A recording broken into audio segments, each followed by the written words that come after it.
Hello and welcome. I am so excited to have you here today as we discuss some of the changes that are happening with college admissions in the time of coronavirus. So, for those of you who are not familiar, there have been some headlines lately that a lot of colleges are going test optional, right? In the face of all this uncertainty, they're dropping their ACT and SAT requirements. All right, but context is really important. So let's back up and talk about the two main reasons that the ACT and the SAT are important, just as to make sure we're all on the same page. ACT, SAT, you can take either or.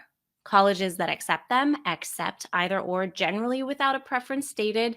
That might vary based on the schools you're looking at. So you're going to want to verify that with your particular set of colleges. But by and large, you get to choose which test you take.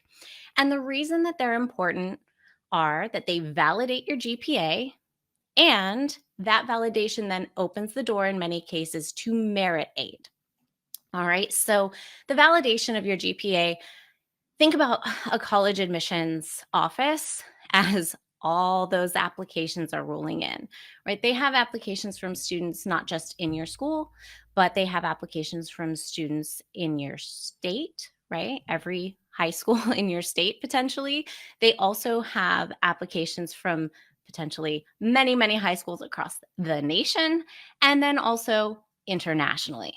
All right. And as we know, you know it in a microcosm, sometimes you get the easy grading teacher and sometimes you get the hard grading teacher.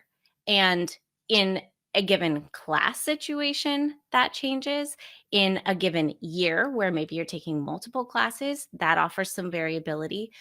And then as it comprises your 4-year GPA, think about how many teachers have an influence on that. You roll the dice, you get the easier teacher. You roll the dice, you get the harder teacher.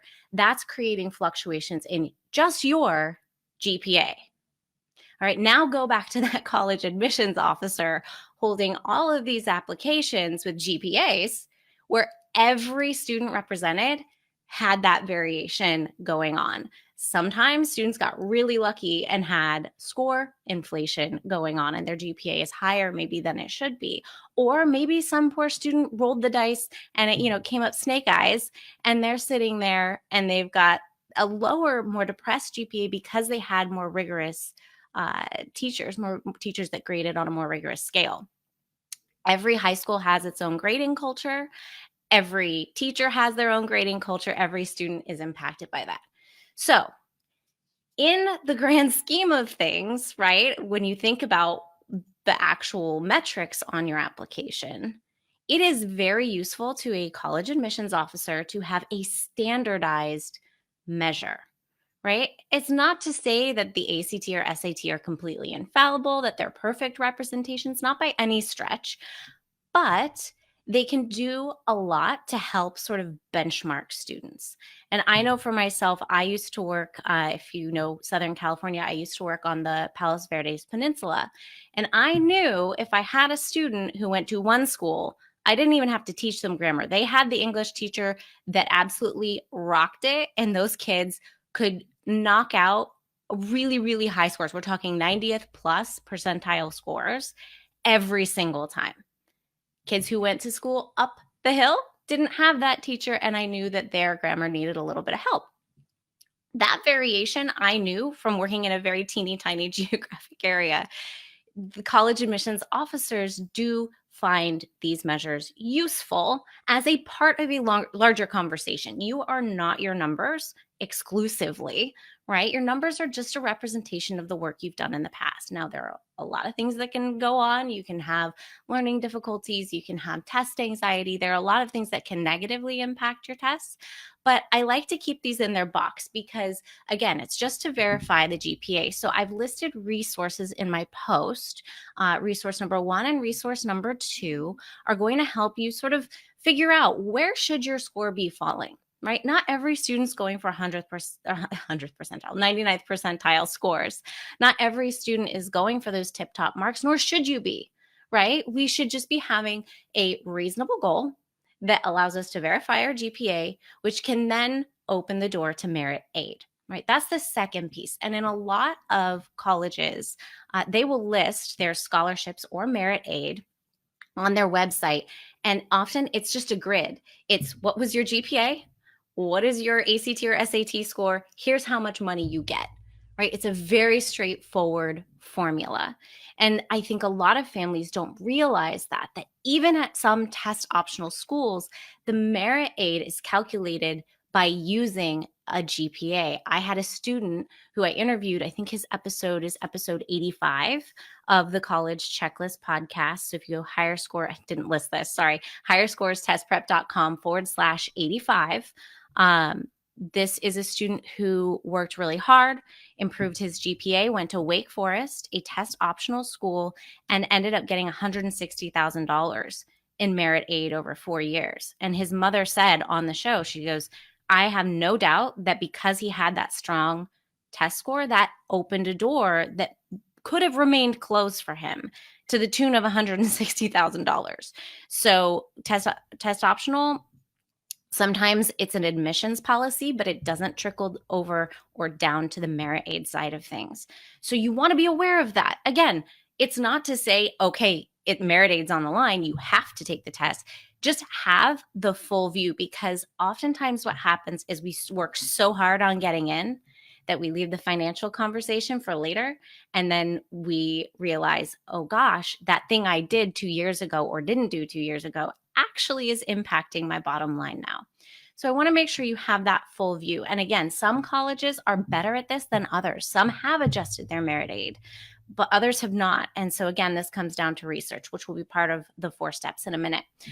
If you want to learn more about that financial piece, I do cover it in my free ebook, The Insider's Guide to the ACT and SAT. So if you're watching this and you haven't received that, go ahead and you can go to the resource number 3 that's linked up in the post, and you can sign up and get that ebook. It's the first 3 strategies, kind of walk through how to choose which test to take. Also, they walk through how the financial aid is sort of calculated as a part of that. All right. So one thing that the test makers have sometimes gotten into trouble in my mind trying to make the case for is saying that their tests tell the future. Right? We hear often as a criticism of these tests that they don't predict future success.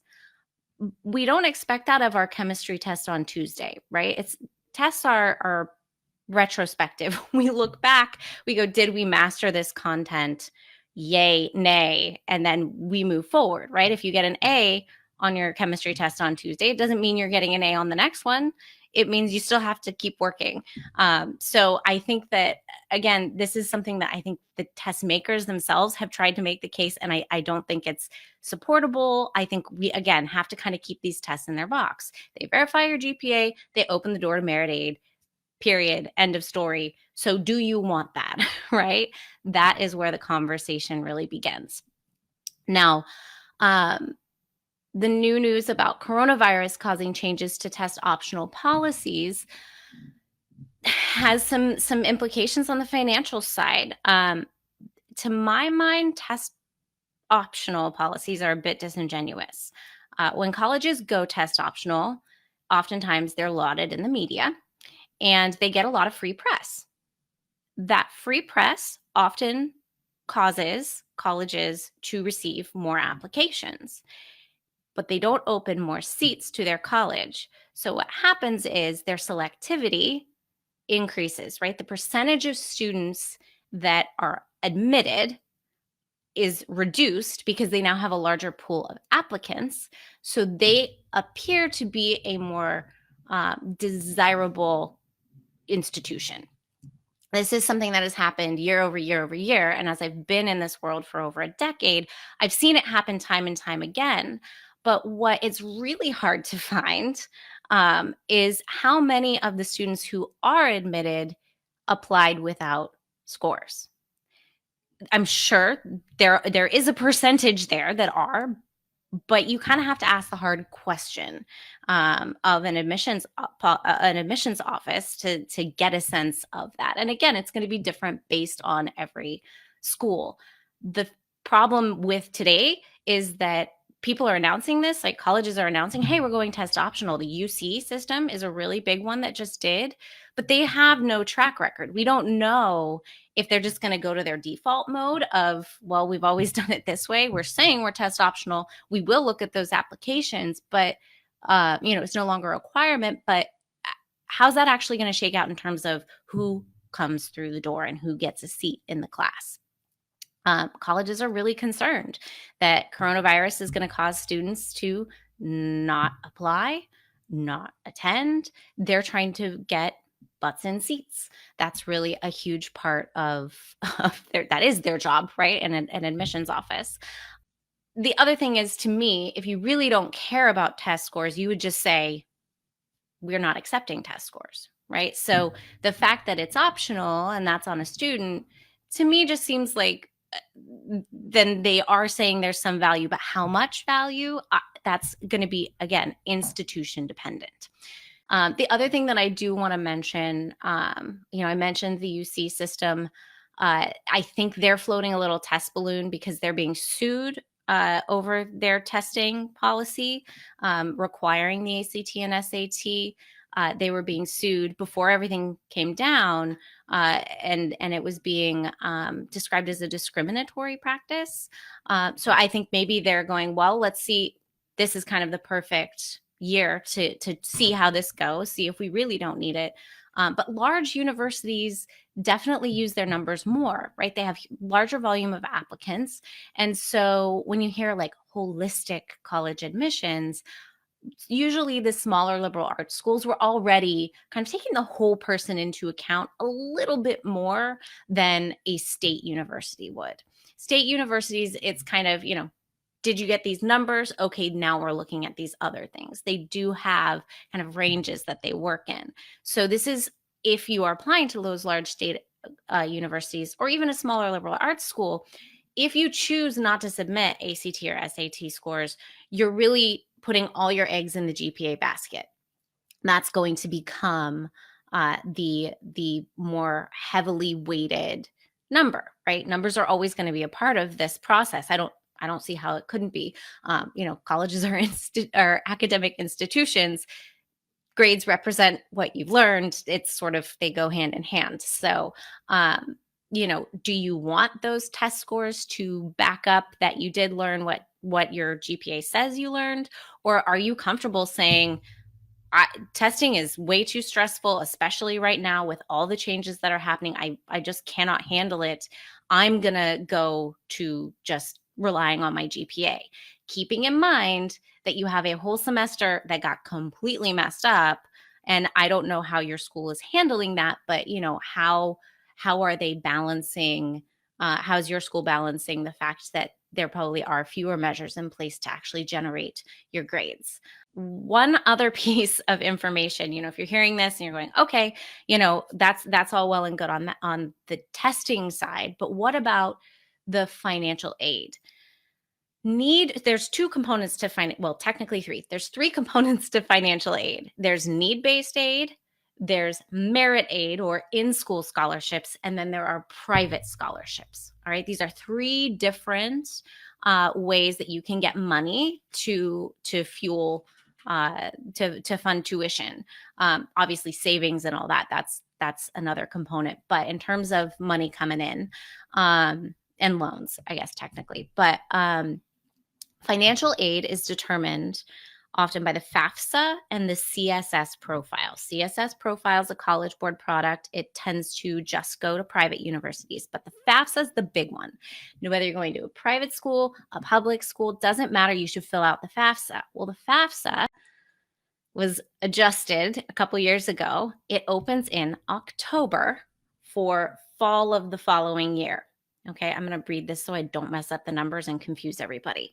So your estimated family contribution, your EFC, the amount of money the government thinks you should be able to fund, is calculated by the FAFSA.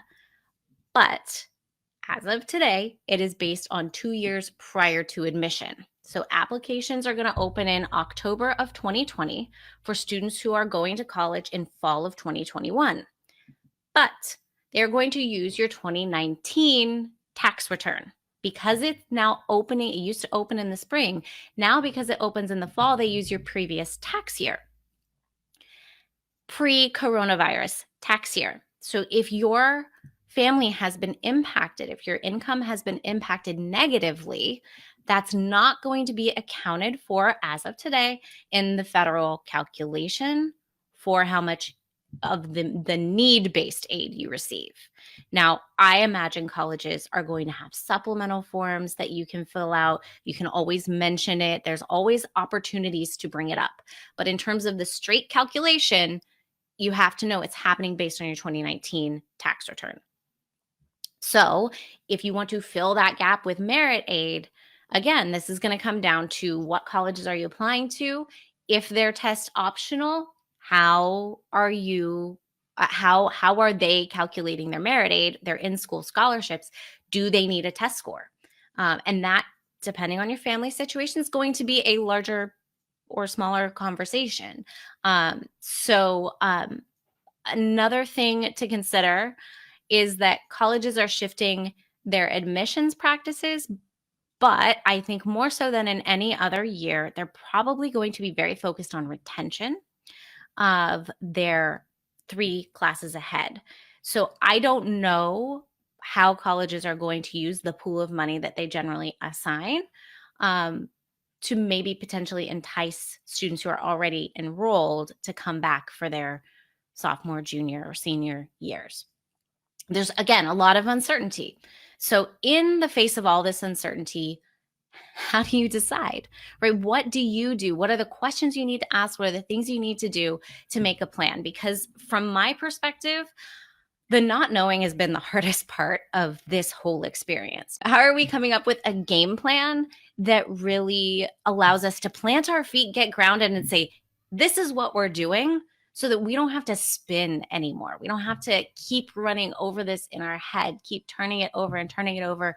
The what ifs, right, are, as Shel Silverstein said, crawling in our ear, right? So let's come up with a game plan. Let's use what we know right now to make our decision, because the information we have right now is the most stringent policies we're going to see.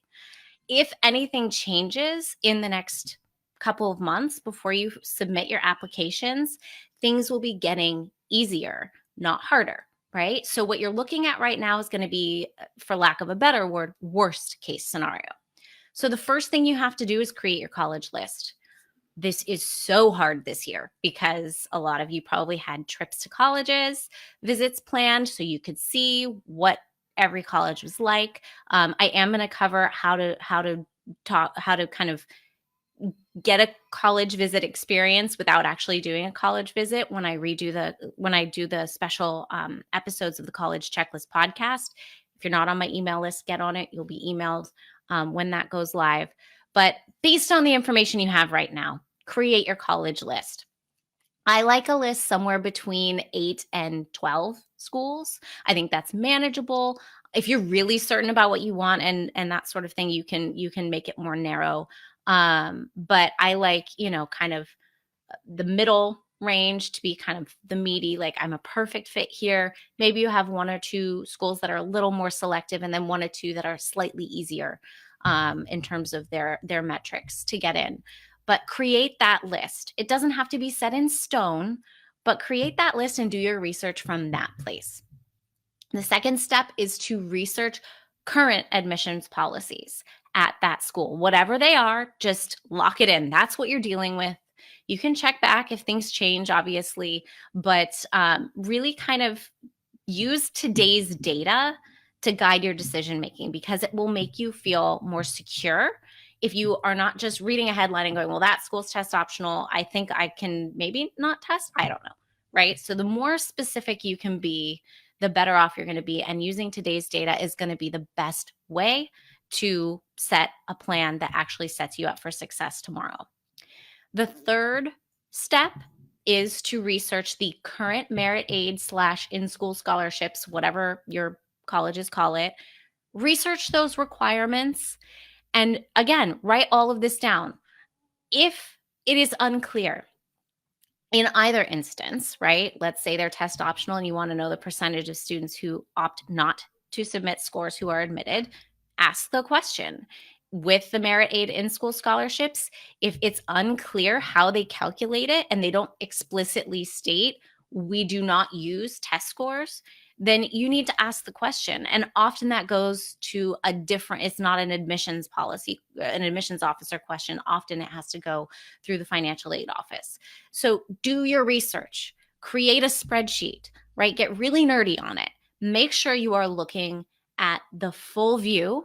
And parents, if you haven't had conversations about the financials, step 3 is a perfect time to have it. One of the things that Shanae said about Darius's experience when he applied to Wake Forest was he knew freshman year that if he wanted to go to a school that costs $40,000 a year, he was going to have to make up X amount of dollars in scholarships, savings, like whatever it was that he wanted to do to be a part of that and to fund it. He knew from the beginning that it was on him. So he could do his research and work with that in mind. So if you haven't yet had those conversations, we got a lot of time around the dinner table these days. Start having those conversations and just be very clear. It's really important that students understand what will be on their shoulders versus what you're willing to fund yourself.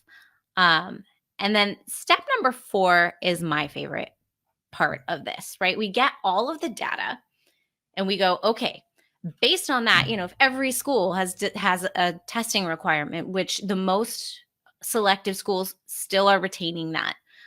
So, the Harvards, the Yales, the Stanfords, we haven't seen any of them go test optional. Again, to date, who knows where that'll go. Step number 4 is to run what I call the rejection test. It sounds horrible when I say it like that. Please bear with me, all right? It takes a little visualization. You gotta kind of imagine the envelope. You've applied to all your schools. The envelope comes in the mail. You open it. You're rejected from a college you would like to go to.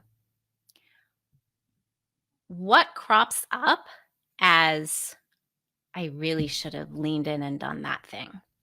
So for me in high school, I ran this test in my sophomore year. It was time for me to decide if I was going to do full IB or not. My dad, International Baccalaureate, if you're unfamiliar, it's kind of like AP, but an international scale. It was a lot of work.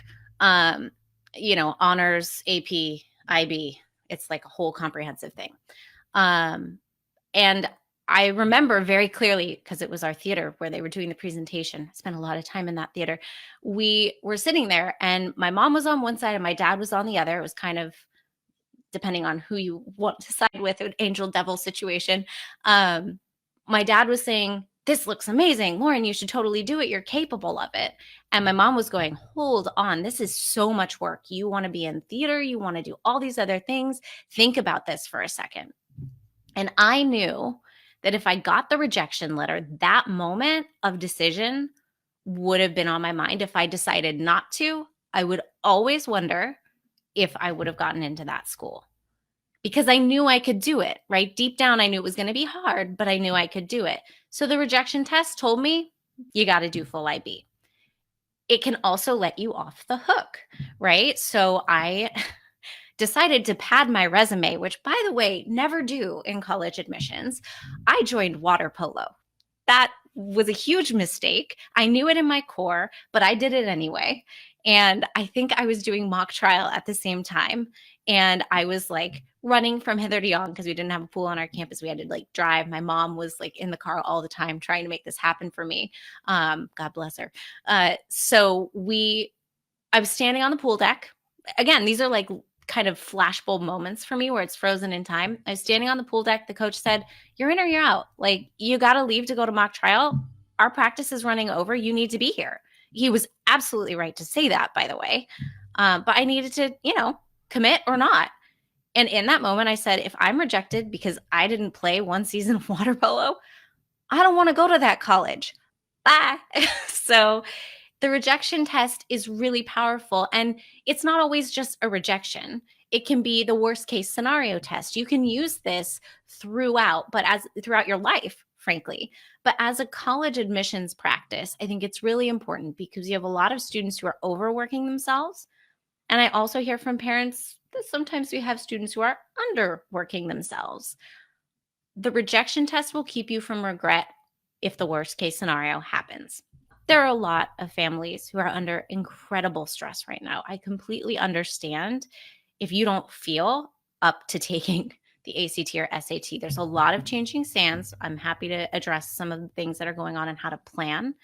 But at the end of the day, you have to decide really where are you mentally, emotionally, with your academics, with your extracurriculars as you look to the future, because there will be a future.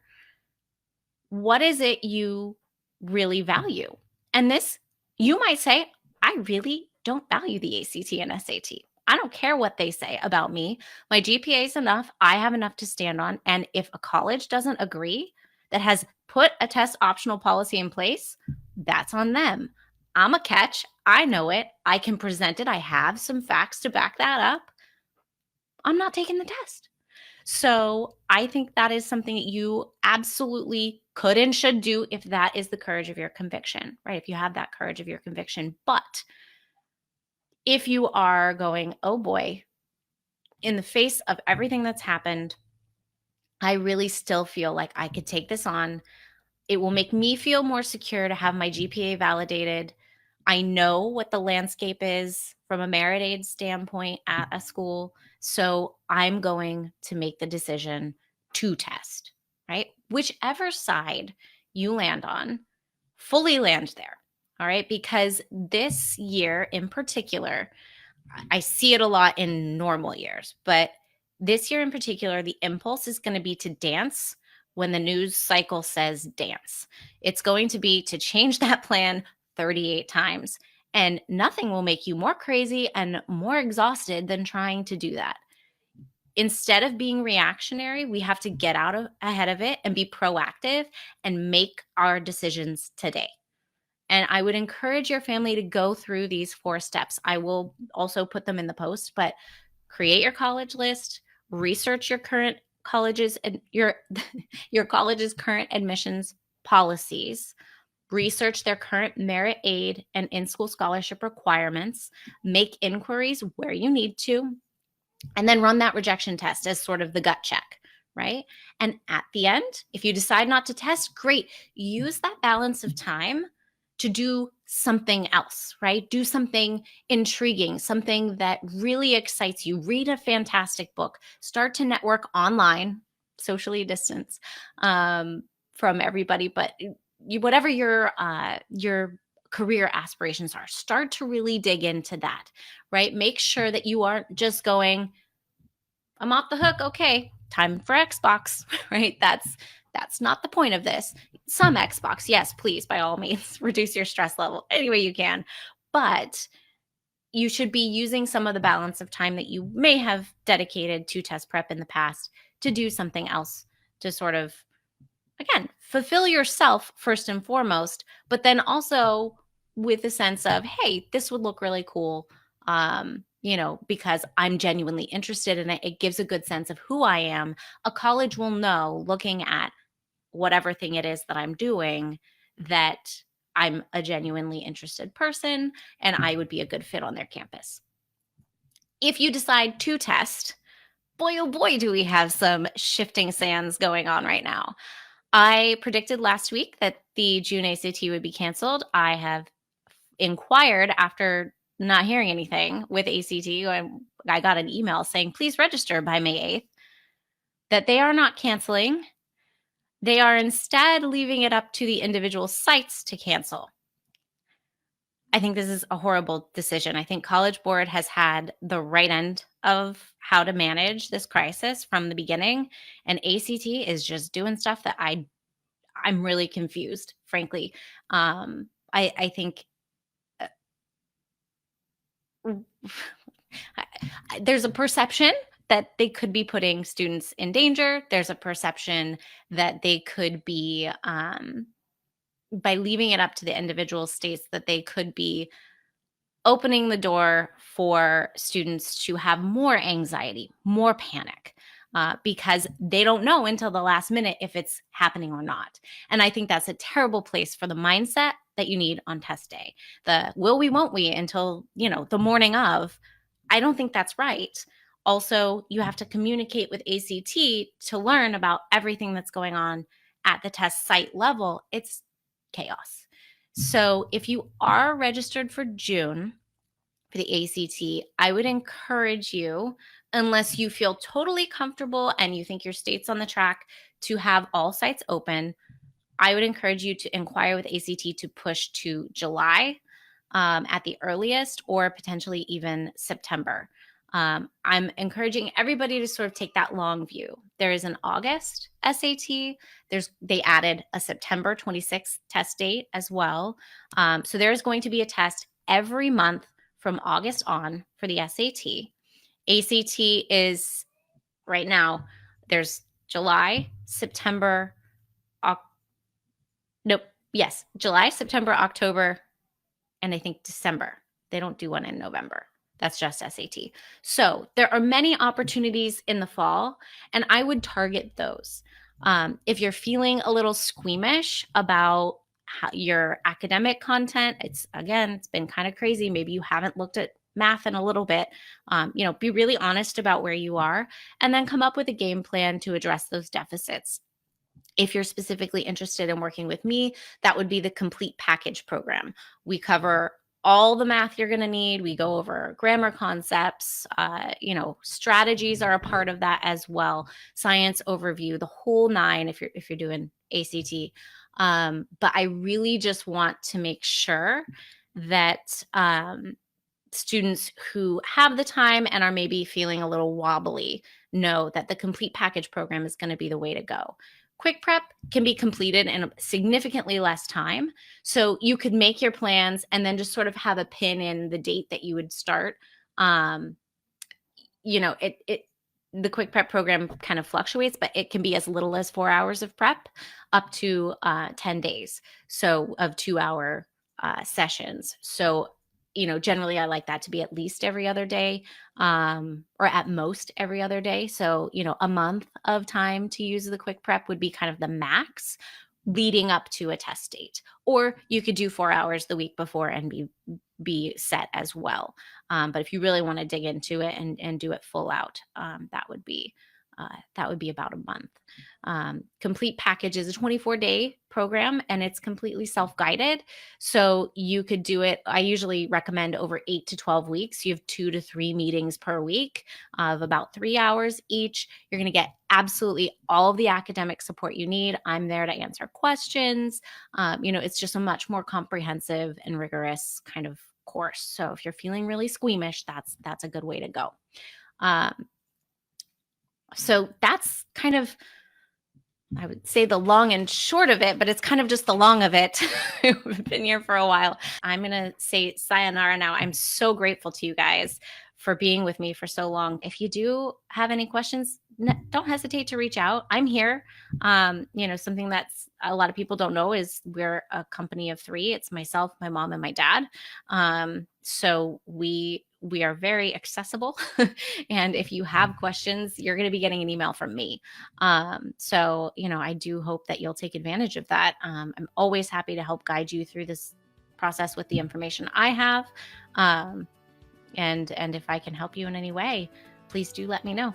Thank you so much for joining me. Share this far and wide. Let people know the 4 steps the 4 questions they should be asking, the 4 steps they should be taking. And if you have any questions, let me know. I'm here. Thanks so much. Stay safe. Have a great day.